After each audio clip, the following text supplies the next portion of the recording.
రామ్ రామ్ అందరికీ. ఇంకా ఈ రోజు అయితే తెల్లారే సూర్యుడైతే దర్శనం ఇచ్చాడు. ఆ సూర్య భగవాన్ ఈ రోజు వచ్చారు అనమాట. ఎంత హ్యాపీగా ఉందంటే అసలు మాటల్లో చెప్పలేను. అదేంటి సూర్యుడు వస్తే ఎంత విచిత్రంగా చెప్పాలా అని అనుకుంటున్నారు కదా, అక్కడికే వస్తున్నాను. ఏమీ లేదండి, 2 months తర్వాత సూర్యుడు చూశాను అనమాట. అంటే ఈ 2 months డే అండ్ నైట్ తేడా లేకుండా ఈ వర్షాలు ఇక్కడ కురిసి కూడా ముక్కులు ముఖాలు అన్ని వాచిపోయినాయి అనమాట. అది వేరే విషయం అనుకోండి, ఏదో విక్స్ జండు బొమ్మ రాసుకుని తగ్గించుకోవచ్చు. కానీ 5 నెలల బాబుని పట్టుకొని ఇంకా వాడి బట్టలన్నీ ఒక సైడ్కి, ఇంకా బెడ్షీట్స్ అన్ని పాస్కి మోషన్కి వెళ్ళిన బట్టలు నేను ఉతికితే ఎండవండి. అసలు ఈ 2 months కూడా ఆ ఉతికిన బట్టలు ఎండవని ఒక బాధ అయితే, ఉతికితే ఇంకా ఎండవేమో ఇంకెక్కడ ఎండవేయాలా అని అదొక బాధ. అందుకే ఎండ వస్తే ఉతుకుతామని అలా బట్టలు పెట్టి ఒక కొండలాగా అయిపోయాయి అనమాట. అందుకే ముందు చెప్పాను కదా సూర్యుడు వచ్చాడు అని విచిత్రంగా. అందుకోసమేనండి ఈ 2 months నుండి కూడా నా బాధలన్నీ కూడా దేవుడికి తెలుసు. ఇల్లు మొత్తం ఎక్కడెక్కడ బట్టలు ఎక్కడికెక్కడ ఎండ, అంటే ఉతికి వేరేసిన బట్టలు కొన్ని అయితే ఉతకనివి పక్కన పెట్టిన బట్టలు మరికొన్ని. అందుకే ఈరోజు మార్నింగే లేచి తొందరగా తినేస్తాను. ఇంకా గౌతమి అయితే పెరుగు వంకాయ దొండకాయ ఫ్రై చేసింది, తొందరగా తినేసి శివాన్స్కి అయితే పడుకోబెట్టాను. అయినా సరే లెగిసిపోయాడు. ఇంకా ఇక్కడే బట్టలు ఉతుక్కుంటూ వాడితో మాట్లాడుకొని అలాగే ఉతికేస్తాను అనుకున్నాను. కానీ ఇంకా సడన్గా ఒక అంకల్ వచ్చారు, చూస్తారు కదా, అంకల్ అయితే తీసుకుని వెళ్ళారు. నేను పట్టుకుంటాను, నువ్వు తొందరగా చేసే అని అంకల్ తీసుకొని అటు ఆడిపిస్తున్నారు వాడిని. మార్నింగే లెగిసిపోయి ఇంకా వేడి నీళ్ళు అయితే చేసేసాను. ఆ వేడి నీళ్ళు సర్పు కాస్టింగ్ పౌడర్ అన్ని వేసి బట్టలు అయితే బాగా నానపెట్టేసాను. ఇప్పుడైతే 8 అయిపోతుంది, 8:30. అసలు ఈ టైం కన్నా ముందే ఉతికేయాలని గట్టిగా ఫిక్స్ అయ్యాను. అయినా సరే చిన్న బాబుతో శివాన్స్కి ఇంకా ఆయిల్ మసాజ్ పిండితో ఇంకా రుద్దడము అవన్నీ ఉంటాయి కదా, ఇంకైతే కాస్త లేట్ అయ్యింది. నాకైతే ఎక్కువ బట్టలు ఉన్నాయి అంటే మార్నింగ్ ఉతికేస్తాను. ఇంకా బెడ్షీట్స్ ఏవైనా సరే, పిల్లల బట్టలు ఎక్కువగా సండే రోజు అయితే పిల్లల యూనిఫామ్ అన్ని ఉతకాలి కదా, ఆ రోజు అయితే ఇంకా మార్నింగ్ ఉతికేస్తాను. ఎందుకంటే ఇక్కడ వర్షానికి గ్యారంటీ లేదు, బాగా ఎండ వచ్చేస్తుందా, సాయంకాలం ఇంకా వర్షం బాగా కూర్చేస్తుంది. ఇంకా బట్టలు సగం ఎండు ఉంటాయని ఇంకా వర్షం సడన్గా వర్షం పడిపోద్ది అనమాట. ఒక సైడ్ నుంచి వచ్చి వర్షం వచ్చేస్తుంది. అందుకని తొందరగా ఉతికేస్తే నీళ్ళు ఆరిపోయిన తర్వాత ఎక్కడో ఒక దగ్గర వేసే వచ్చని ఇంకా తొందరగా అయితే ఉతికేస్తుంటాను. ఇక్కడ యాక్చువల్లీ ఇలా ఎక్కువ బట్టలు ఉన్నాయి అంటే, ఇంకా పెద్ద పెద్ద బెడ్షీట్స్ అయినా ఇంకా రగ్గులైనా ఉన్నాయంటే ఆయన కూడా హెల్ప్ చేస్తారు. చెప్పాను కదా చాలా రోజుల తర్వాత ఎండ వచ్చిందని. తోటలో అయితే బాగా గడ్డి అయితే చాలా ఎక్కువగా పెరిగిపోయింది. ఆ గడ్డి మొక్కలన్నీ కూడా పేకడానికి ఇంకా మనుషులు అయితే వచ్చిన్నారు, ఒక 3-4. ఇంకా వాళ్ళతో ఉండి ఈయన కూడా చేయాలి, లేదంటే వాళ్ళొక్కరికి వదలమంటే అస్సలు పని కాదు. ఇంకా దాని లోపల ఇంక ఇప్పుడు మధ్యలో వర్షం వచ్చిందంటే ఇంకా ఈరోజు పూలు మొత్తం కూడా వేస్ట్ అనమాట. అందుకని డేని యూజ్ చేసుకొని వాళ్ళతో పాటు ఈయన కూడా ఉంటే కాస్త పని అయినట్టు ఉంటుందని ఆయన అయితే అటు వెళ్ళిపోయారు. బట్టలన్నీ ఉతికాక ఇంకా వస్తారు. ఎందుకంటే బెడ్షీట్స్ అన్నీ కూడా ఇద్దరం కలిసి పిండేస్తే ఇంకా బాగా ఎండిపోతాయి అనమాట. నీరు మొత్తం బాగా పిండేస్తే ఇంకా బాగా ఎండిపోతాయని కాసేపు అయితే రమ్మని చెప్పని వస్తారు. ఇక్కడ ఈ వర్షాలకి నాకు కూడా ఫుల్గా జలుబు చేసేసింది. ఇంకా జలుబు వల్ల అయితే ఫుల్ హెడేక్ వల్ల ఇంకా ఏంటి చేయలేకపోతున్నాను అసలు. అంటే వర్షం కదా, ఇంకా మైండ్ అనమాట ఒక సుస్థి టైపు, లేజీ టైప్ అనమాట ఫీలింగ్ వస్తుంటుంది. ఏ పని చేయాలనిపించదు వర్షానికి, అందులో జలుబు హెడేక్ అలా ఉంటుంది అనమాట. ఈ అస్సాం క్లైమేట్ ఎలా ఉంటుందంటే, ఇంకా వర్షాలు పడ్డాయి అంటే ఇంకా 3-4 months వరకు డే అండ్ నైట్ తేడా లేకుండా, గ్యాప్ లేకుండా ఒకటే కురిసేస్తాయి. ఇంకా చలి విషయానికి వస్తే మాత్రం నార్త్ సైడ్ ఈ మణిపూర్ ఇక్కడ వినే ఉంటారు కదా, ఇక్కడైతే మణిపూర్ అని చెప్తున్నాను, మేఘాలయ ఇటు సైడ్ అనమాట. చాలా చలి వర్షాలు అనమాట ఇప్పటికప్పుడేనే. ఇంకా ఎంత వర్షం ఎంత చలేస్తుందో ముందుంది ముసలి పండుగ అన్నట్టు. ఎండాకాలం ఒక 2 నెలలే వేస్తుంది, జూలై ఆగస్టులో. మరి అసలు ఉండలేమన్నమాట. ఇంకా ఎందుకంటే ముందే మన బాడీ చలికి వర్షానికి అలవాటు పడిపోయి ఉంటుంది కదా, ఇంకా వేడి ఒక్కసారిగా వచ్చిందంటే చాలా కష్టంగా అనిపిస్తుంటుంది. ఎంతైనా సరే మన ఆంధ్రాలో ఇంకా చాలా బెస్ట్. ఎందుకంటే చలికాలము చాలా తక్కువ కాలమే ఉంటుంది, వర్షాకాలం కూడా తక్కువ కాలమే. ఎండాకాలంతో పోలిస్తే ఈ రెండు కూడా తక్కువ అనమాట. ఎండలు చాలా ఎక్కువగా ఉంటాయి. మనమేంటి ఆల్రెడీ ఎండలకి అలవాటు పడిపోయి ఉంటాం కాబట్టి మనం అంత బాధపడాల్సిన అవసరం లేదు. అదే అంటారు కదా, కష్టం తర్వాత సుఖం వస్తే పర్లేదు, అదే సుఖం తర్వాత కష్టం వస్తే దాన్ని భరించడం మన తరం కాదు అని అలా అనమాట. ఇక్కడ ముందంతా కూడా బాడీ అంతా చల్లగా ఉంటుంది, కూల్గా వెచ్చగా ఉంటుంది అనమాట. తర్వాత ఒక్కసారి వేడి, అప్పుడు ఒక చాలా నరకంలాగా అనిపిస్తుంటుంది. బాడీ ఆల్రెడీ వెచ్చదనానికి చల్లదనానికి అలవాటు పడిపోయి ఒకసారిగా వేడి తగిలితే ఇంకా అదే. ఇక్కడ వినే ఉంటారు యూరోప్లో కూడా. రీసెంట్లీ నేను ఇన్స్టాగ్రామ్లో ఫేస్బుక్లో న్యూస్ చూసాను యూరోప్ గురించి. యూరోప్లో బాగా చలి. ఇప్పుడు మన ఆంధ్ర సైడ్ ఏంటి 30-35 degrees సెంటీగ్రేడ్లో మనం ఎలాగైనా సరే, ఎంత వేడైనా సరే సాయంకాలానికి మార్నింగ్కి మనకి ఛాయ్ ఉండాలి.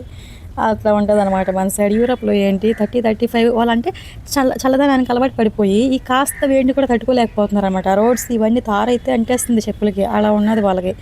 అదే వాళ్ళంటే చలికాలంకి అలవాటు పడిపోయి ఉన్నారు. కాస్త 30-35 అసలు మనకి ఏంటి కాదు, కానీ అక్కడ వాళ్ళకి ఏదో పెద్ద అగ్నిపర్వతం పేలినట్టు ఫీల్ అవుతున్నారు అనమాట. అక్కడ ఫ్రెండ్స్ బాగా జలుబు చేసేసింది. ఇంకైతే వాయిస్ కాస్త డిఫరెంట్గా ఉండొచ్చు, సో ప్లీజ్ అడ్జస్ట్ అవ్వండి, ఏమీ అనుకోవద్దు. ఇంకా చాలా రోజులైతే అయిపోయింది లాంగ్ వీడియో పెట్టి, మధ్యలో అయితే చాలా బాగాలేదు, అలా షార్ట్స్గా చిన్న చిన్నవి పెట్టుకుంటూ వచ్చేసాను.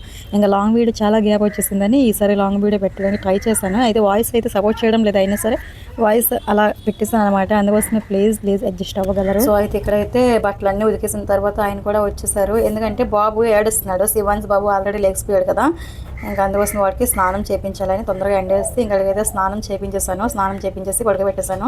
ఏంటంటే యూట్యూబ్ ఆల్గోరిథం ఒక రూల్ అనమాట, బట్టలు లేకుండా పిల్లల్ని అలా చూపిస్తే ఇంకా ఆ వీడియోకి రీచ్ తగ్గించేసి వీడియో డిలీట్ చేసేస్తారు అని విన్నాను. అందుకోసమే బాబు స్నానం చేయించిన వీడియో అయితే నేను వీడియో షూట్ చేశాను, అయినా సరే నేను ఎడిటింగ్లో పెట్టలేదు, అప్లోడ్ చేయకూడదు అని ఇంకా ఎడిటింగ్ చేయలేదు. శివాంష్ బాబుకి అయితే స్నానం చేయించేసి పడుకోబెట్టేస్తాను. ఈ వంటలో అయితే లేస్తే కూడా మనం కాస్త ఊపమంటే వాడు ఇంకా పడుకొని పోతాడు అనేసి వంటలో వేస్తాను. ఇంకా గుడి కడగడానికి అయితే వచ్చాను అనమాట. ఈ గుడి 12 కల్లా కడిగి 1 గంట కల్లా మూసేయాలి. ఈరోజు లేట్ అయ్యింది, చెప్పాను కదా, ఎంటర్ అవ్వడం వల్ల బట్టలన్నీ ఉతికి ఇంకా చాలా టైం అయిపోయింది. అందుకోసం ఈరోజు అయితే చాలా లేట్ అయింది, లేదంటే 12 అవ్వడమే నేను గుడి కడిగేస్తాను, 1 గంట కల్లా మూసేస్తాను అనమాట. ఈరోజు కాస్త లేట్ అయ్యింది. నాకు తెల్లారి లేచిన నుండి కూడా ఇంకా నైట్ పడుకునే వరకు చేసే పనుల కల్లా ఈ గుడి కడగడం ఒకటైతే నాకు నచ్చే పని, గర్వపడే పనిలా అనిపిస్తుంది.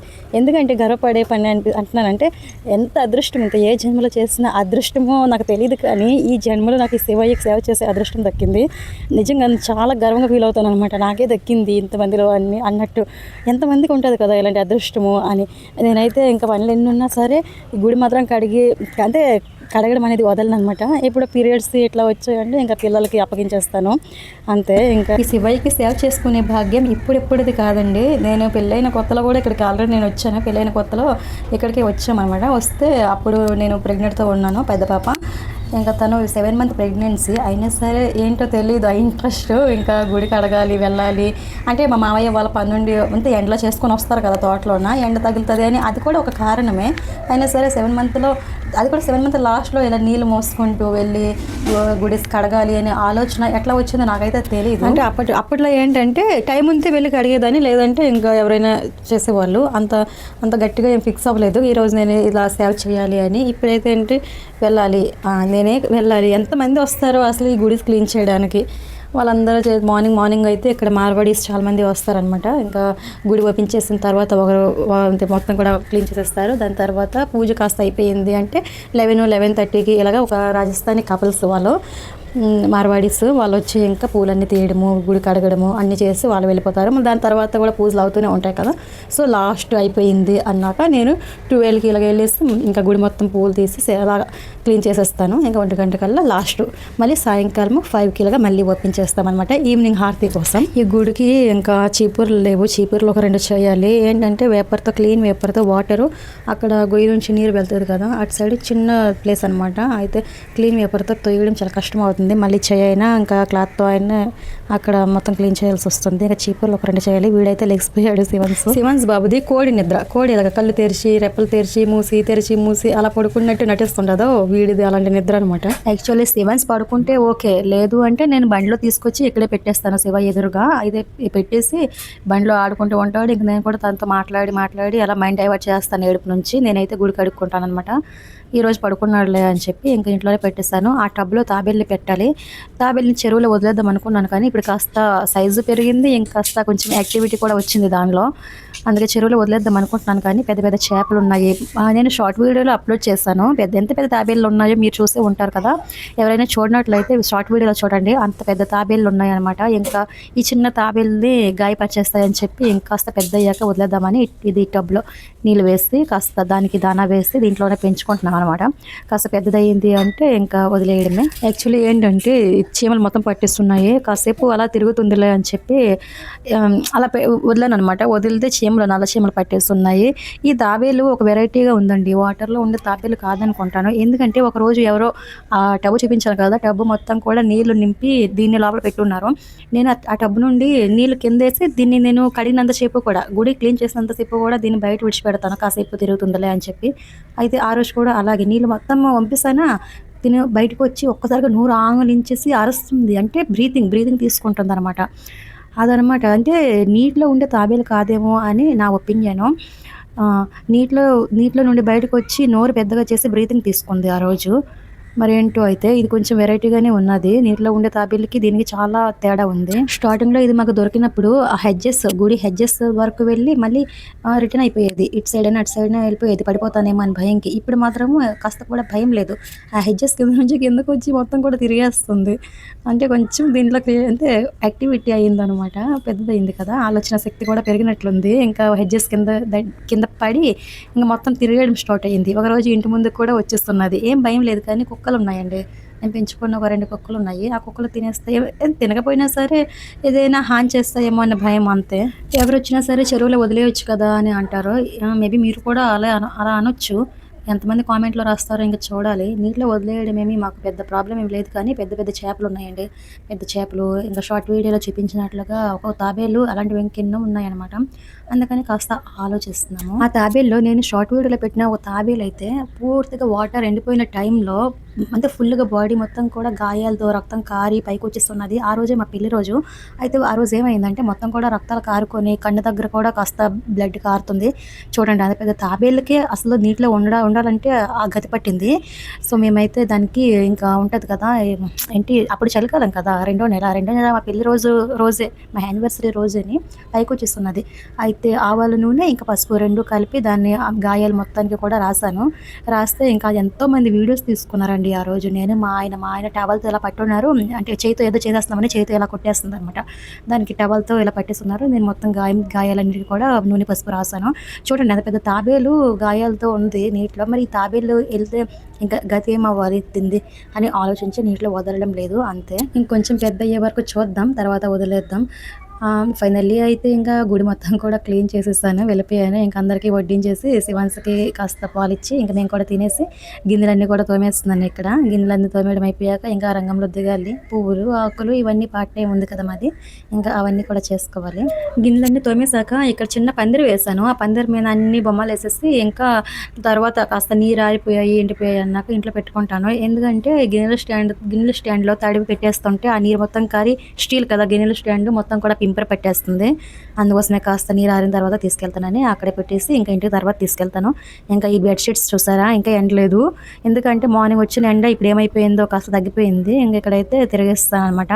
అంటే ఉల్టా చేస్తే ఇంకా ఉల్టా చేయకపోయామంటే ఇక బట్టలు ఎండడం చాలా కష్టం అండి. కేవలం ఎటు సైడ్ అయితే ఎండేస్తామో అటు సైడ్ ఎండిపోతాయి.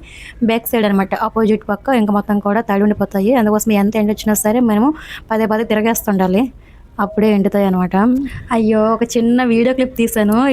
ఇది చిన్ను చూడండి, దాన్ని టీషర్ట్ తీసుకొని వచ్చి నాకు చూపిస్తుంది. మమ్మీ నీలాగే స్మెల్ వస్తుంది అంటే నాకు బట్టలు ఉతికేయడం వచ్చేసింది అని చెప్తుంది.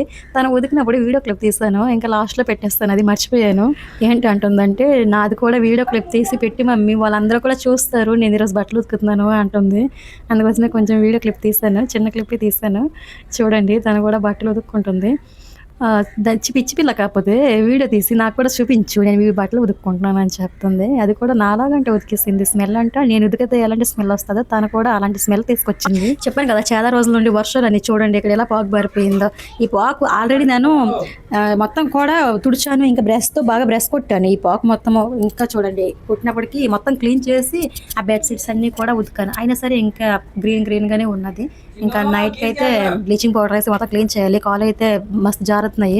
ఇంకెక్కడ బ్లీచింగ్ పౌడర్ వేసేది, గట్టిగా వర్షం పడిపోయింది నైట్కి. నా బెడ్షీట్స్ అన్ని కూడా ఎండిపోయాయి. తర్వాత రాత్రికి వర్షం తెగ కురిసేసింది. ఇక్కడ నేను చెప్పేది మీకు వినిపించట్లేదు, అంత గట్టిగా వర్షం కురుస్తుంది. అందుకే అక్కడ వాల్యూమ్ తగ్గించి నేను మళ్ళీ చెప్తున్నాను. 10 నిమిషాలు తక్కువ 10 అవుతుంది నైట్. ఇప్పుడు చూడండి ఎంత గట్టిగా వర్షం పడుతుంది. ఆల్రెడీ బట్టలు అన్నీ ఎండిపోయి మడత పెట్టేసాను. ఇంకాస్త ఉంటే లాస్ట్ రూమ్లో ఇంకా స్టోర్ రూమ్లో ఎండబెట్టేసాను. అదే చెప్తున్నాను. అక్కడ ఆ మొక్కలు చూపెట్టమ్మా, ఆ మొక్కలు